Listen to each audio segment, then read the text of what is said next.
എണ്ണ ഒഴിച്ചു കൊടുക്കാം. വെളിച്ചെണ്ണ, കടുക് ഇട്ട് കൊടുക്കാം. ഉഴുന്ന് എടുത്തിട്ട് കൊടുക്കാം.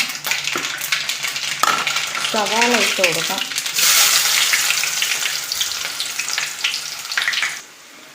പച്ചമുളക്, ഇഞ്ചി ചതച്ചതിട്ട് കൊടുക്കാം.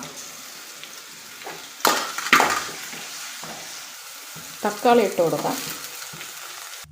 മഞ്ഞൾപ്പൊടി ഇട്ട് കൊടുക്കാം. പെരിഞ്ജീരകപ്പൊടി ഇട്ട് കൊടുക്കാം. കുറച്ച് വെള്ളം ഒഴിച്ച് കൊടുക്കാം. ആവശ്യത്തിന് ഉപ്പിട്ട് കൊടുക്കാം. 2 ടേബിൾ സ്പൂൺ കടലമാവ് നമ്മൾ കലക്കി വെച്ചിട്ടുണ്ട്, അതും കൂടെ ഒഴിച്ച് കൊടുക്കാം.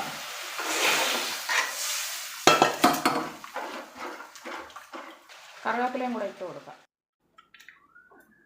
കിഴങ്ങില്ലാത്ത കിഴങ്ങ് കറിയാണ്. 5 മിനിറ്റ് കൊണ്ട് തന്നെ നമുക്കിത് തയ്യാറാക്കാം.